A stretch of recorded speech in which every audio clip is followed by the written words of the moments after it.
Movie की starting में हमें कोर्ट का सीन दिखाया जाता है। यहाँ पर हम एक बोडिल नाम की जज को देखते हैं। वो केस पर सुनवाई कर रही थी। यहाँ हमें पता चलता है कि उसकी लाइफस्टाइल में बहुत प्रेशर है। हम देखते हैं कि अपना काम खत्म करने के बाद वो वहाँ से जाने लगती है। अपने कलीग को बताती है कि इस वीकेंड पर वो घूमने के लिए जा रही है। पहले तो अपने बेटे को लेने के लिए जाती है। उसके बाद उसके हस्बैंड जहाँ पर काम करते थे वहां पर आए। हम उसके हस्बैंड को देखते हैं जिनका नाम था मिलान। दोनों फिर बात करते करते ड्राइव करते हैं तो मिलकर उनके फ्रेंड्स के पास गए। वो भी एक कपल था और उनका नाम था इजाबेल और लक। हमें पता चलता है कि इजाबेल और बोडिल ये दोनों मिलकर वीकेंड पर अकेले घूमने के लिए जा रहे थे। इजाबेल उसके हस्बैंड पर चीट करती थी। वीकेंड के नाम पर उसके मन में कुछ और ही चल रहा था। वो बोडिल को कहती है कि मैं तुम्हारे साथ नहीं रहूंगी, मेरे हस्बैंड का कॉल आ सकता है, इसी वजह से मेरा फोन तुम्हारे पास रखना, तुम अपना एंजॉय करो और मैं मेरा एंजॉय करूंगी। अगर फोन आता है तो बोडिल इजाबेल के हस्बैंड को बता सकती है कि वो उसी के साथ है, तो कोई भी प्रॉब्लम नहीं होगी। इसके बाद हम देखते हैं कि दोनों फिर अलग अलग हो जाते हैं। बोडिल अपनी आंट के घर पर चली जाती है और उसकी सिस्टर यारा भी थी। हमें पता चलता है कि उन दोनों सिस्टर्स में उतनी ज्यादा जमती नहीं थी। यारा कहती है कि मेरा कुछ सामान यहाँ पर था, वो लेकर मैं यहाँ से जा रही हूँ। वो फिर वहाँ से चली गई। इजाबेल एक होटल के कमरे में रहती है। वहाँ पर वो बहुत एंजॉय करती है। बोडिल की कॉन्फ्रेंस थी और वो वहाँ पर गए। वहाँ पर वो अपने और इजाबेल दोनों के मोबाइल से फोटो खींचकर मिलान और लक को भेज देती है ताकि उनको लगे कि वो साथ साथ है। यहाँ पर प्रेजेंटेशन शुरू होता है। वहाँ पर हमारा और एक मेन कैरेक्टर जिसका नाम था सैमुअल ये प्रेजेंटेशन दे रहा था। बोडिल उसकी प्रेजेंटेशन से काफी इम्प्रेस थी। जब वो प्रेजेंटेशन दे रहा था तो बीच बीच में बोडिल का फोन बजता है। इसे सैमुअल की नजर उस पर पड़ती है। प्रेजेंटेशन के बाद हम देखते हैं कि सैमुअल और बोडिल एक दूसरे से बात करने लग गए थे। दोनों के बीच में एक अच्छी बॉन्डिंग हो जाती है। इसके बाद वो दोनों बोट राइडिंग के लिए जाते हैं। बोडिल फिर उसे अपने घर पर लेकर गए। एक दूसरे के साथ वो इंटीमेट होते हैं और बहुत सारा टाइम अच्छे से स्पेंड करते हैं। दूसरी तरफ हम देखते हैं कि इजाबेल भी एक बार में जाती है और वहां पर एंजॉय कर रही थी। वहां पर एक आदमी को पैसे देती है। ये पैसे उसने किस लिए दिए थे इसका राज हमें मूवी में आगे पता चलेगा। दूसरी तरफ हम देखते हैं कि बोडिल अपने घर पर आने के बाद फिर से फोटोज क्लिक करती है। अपने हस्बैंड मिलान और लक को भेज देती है। अगली सुबह हम देखते हैं कि बोडिल को लक का कॉल आता है। बोडिल ने फोन उठाया और लक को कहती है कि इजाबेल नहाने के लिए गई है। लक उससे कहता है कि उसका पैर टूट गया है। वो चाहता था कि इजाबेल जल्दी से घर पर आ जाए, उसका ख्याल रखे। उसने उसकी प्लेन की टिकट भी बुक कर दिए थे। बोडिल फिर इजाबेल को कॉल करती है। एक्चुअल में इजाबेल के पास और एक फोन था जिसका नंबर सिर्फ बोडिल के पास था। बोडिल उसे बता देती है कि तुम्हारे हस्बैंड के पैर पर चोट लग गई है, जल्दी से घर के लिए निकलो। इजाबेल उससे कहती है कि मेरा फोन तुम्हारे पास है, तुम्हारे घर आकर मैं उसे लेकर जाऊंगी। बोडिल कहती है कि मेरे पास कोई और प्लान है, लेकिन घर पर तुम्हारा फोन मैं टेबल पर छोड़ दूंगी, तुम आकर लेकर जाना। इजाबेल इसके लिए मान जाती है। इसके बाद बोडिल और सैमुअल दोनों बीच पर चले जाते हैं। वो मिलकर बहुत मजे करते हैं। ये सब बोडिल तो एंजॉय कर रही थी पर उसे याद आता है कि वो शादीशुदा है। वो सैमुअल को क्लियर कर देती है, कहती है कि हम दोनों एक साथ हैं। इसका मतलब ये नहीं कि मैं तुमसे प्यार करने लग गई हूँ, मेरा हस्बैंड है और मेरी एक पूरी अलग जिंदगी है। आज के बाद हम दोनों के बीच में कोई रिलेशनशिप नहीं रहेगी, तुम अपने रास्ते चले जाओगे और मैं मेरे रास्ते।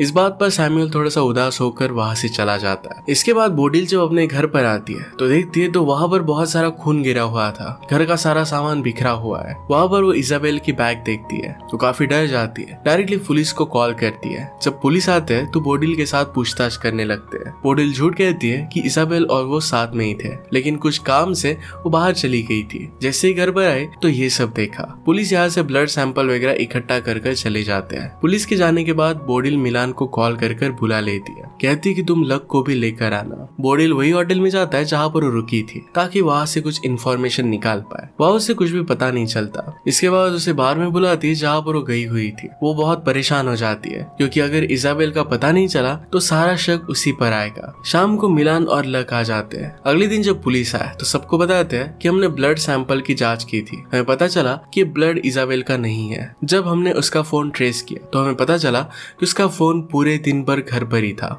यहाँ पर बोडिल कहती है कि हम दोनों का फोन एक ही जगह पर था। मैं अपने फ्रेंड सैमुअल के साथ घूमने के लिए गई थी, आप अगर चाहो तो उससे पूछ सकते हो। इस सब में मेरा कुछ हाथ नहीं है। यहाँ पर अभी भी बोडिल ने सच्चाई पता ही नहीं थी। थोड़ी देर बाद अपने हस्बैंड को सच्चाई बता देती है कि इजाबेल होटल में रुकी थी। अगले दिन बोडिल को कॉल आता है और वो सब लोग पुलिस स्टेशन पहुंच जाते हैं। पुलिस उन्हें बताती है कि उन्हें कातिल का फोन मिला है। उसके फोन में एक फोटो थी, इसमें इजाबेल की डेड बॉडी है। डेड बॉडी को देखकर ऐसा लगता है कि किसी ने उसके गले पर एक वायर लगाकर उसे मार दिया हो। कातिल ने किसी को डार्क वेब वेब पर मैसेज किया था और कहा था कि मेरा काम हो गया। यहाँ पर पुलिस को शक है कि किसी आदमी ने इजाबेल को मारने की साजिश की है। उसका यूजर नाम था ज़ैटकिन। ये सारे मैसेजेस डार्क वेब पर हुए थे और इसी वजह से पुलिस उसे ट्रैक नहीं कर पाती। नेक्स्ट सीन में हम लक को देखते हैं जो काफी दुखी हो गया था। अगले दिन पुलिस बोडिल को कहती है कि हमने सैमुअल से बात की थी और उसने आपको पहचानने से मना कर दिया है। इससे पुलिस का बोडिल के खिलाफ शक और भी गहरा होने लगता है। सब सुनकर बोडिल बहुत ही ज्यादा परेशान हो जाती है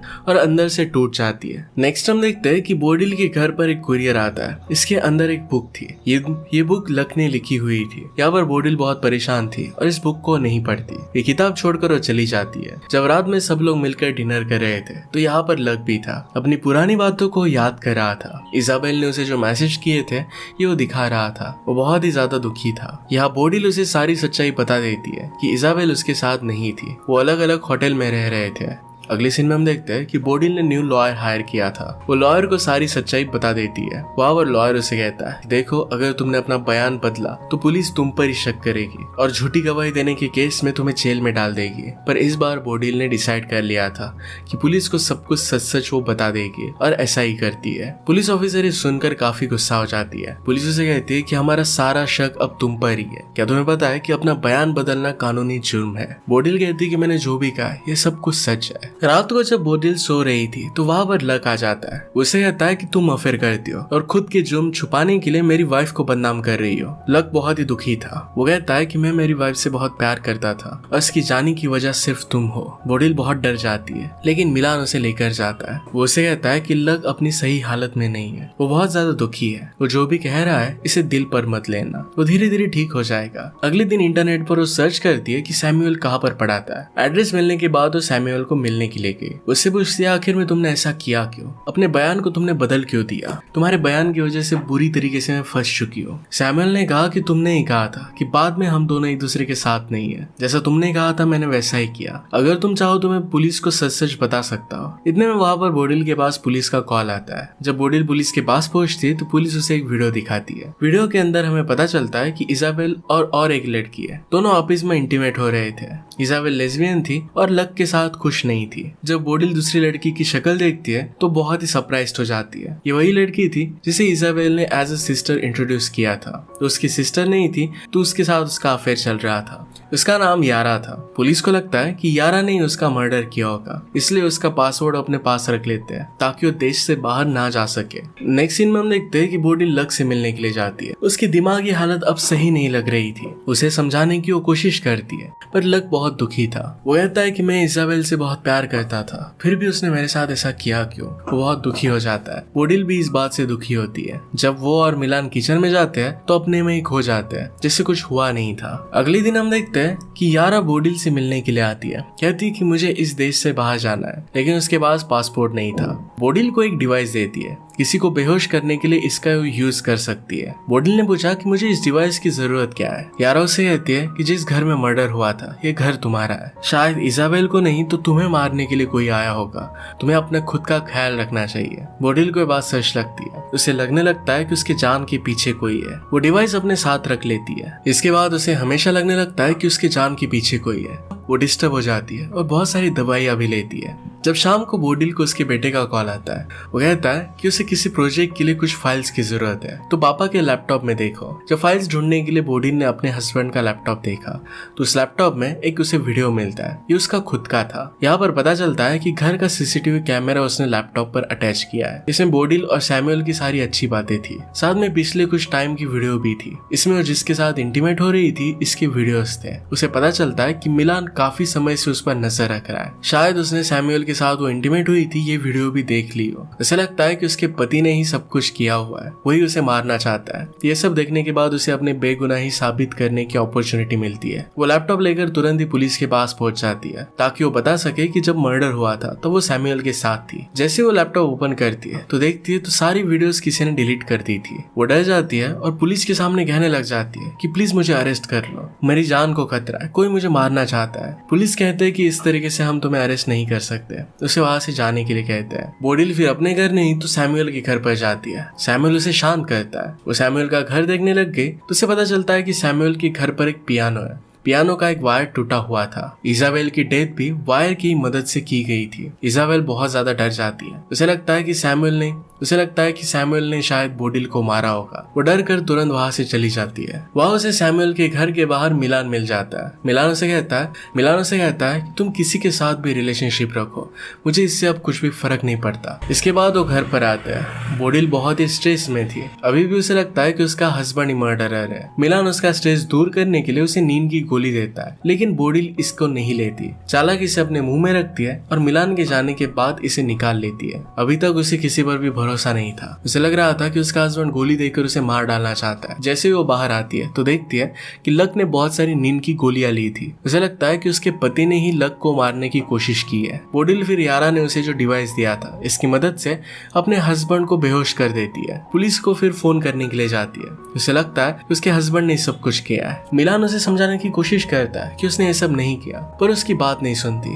उसे वहां पर एक बुक मिलती है जो लक ने लिखी थी। लक अपनी किताब जैड के नाम से लिखता था। बोडिल को याद आता है कि जिस यूजर ने डार्क वेब पर किसी को मारने का कॉन्ट्रैक्ट दिया था उसका यूजर नेम जैड की नहीं था। इसका मतलब है लक ने ही सब कुछ किया है। तभी वहां पर लक आ गया। वो बोडिल से कहता है मेरी बीवी की जगह पर तुम वहां पर होनी चाहिए थी। जो भी हुआ उसकी जिम्मेदार सिर्फ तुम ही हो। मैं तुम्हें नहीं छोड़ूंगा। लक उसे मारना चाहता था ताकि उसे लग रहा था कि वही इजाबेल को भड़का रही है। बोडिल मौका देखकर वहां से भाग जाती है। लक उसका पीछा करने लगता है। बोडिल भागते भागते समुद्र के किनारे भागने की कोशिश करती है। लक को तैरना नहीं आता था, फिर भी वो पानी में डुबकी लगा देता है। इसका फायदा बोडिल उठा लेती है और पानी में डुबा कर मार देती है। जब यहाँ पर पुलिस आती है तो सब कुछ सच्चाई उन्हें बता देती है। पुलिस उसे कहती है कि जो कॉन्ट्रैक्ट किलर था वो देश छोड़कर भाग चुका है। ये सब लक नहीं किया था। पुलिस फिर यारा का पासपोर्ट भी बोडिल को दे देते हैं। वो बोडिल को कुछ भी चार्ज नहीं करते क्योंकि उसने ये सब सेल्फ डिफेंस में ही किया था। हम देखते हैं कि मिलान बोडिल से बहुत गुस्सा था। वो अपने बेटे के पास अपने घर में रहने के लिए चला जाता है। उसने बोडिल को अब छोड़ दिया था।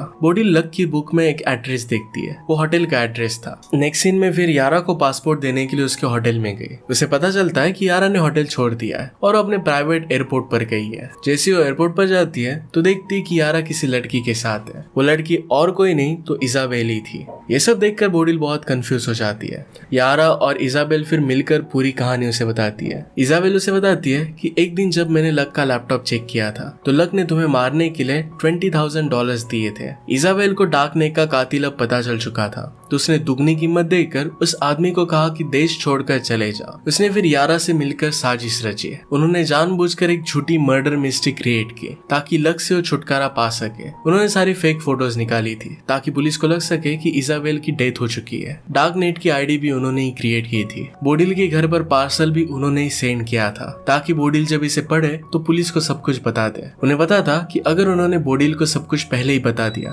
तो उनका साथ नहीं देगी क्योंकि वो जज है और उसे हमेशा लीगल चीजें अच्छी लगती थी। बोडिल फिर यारा को उसका पासपोर्ट दे देती है। वो प्लेन में बैठकर चली जाती है। हम देखते हैं कि बोडिल को सैमुअल का कॉल आता है। वो उसे लाइक करती ही थी तो उसी के पास चले जाती है। इसी के साथ ही मूवी एंड हो जाती है। अगर आपको एक्सप्लेनेशन अच्छा लगता है तो प्लीज लाइक और कमेंट जरूर कर दीजिएगा। मैं बहुत सारी मूवीज लेकर आते रहता हूँ तो प्लीज चैनल को सब्सक्राइब कर दीजिए और बेल नोटिफिकेशन आइकन दबाने मत भूलिएगा। हम फिर से मिलेंगे और इन के साथ। तब तक के लिए थैंक यू और आप अपने आप का ख्याल रखिए।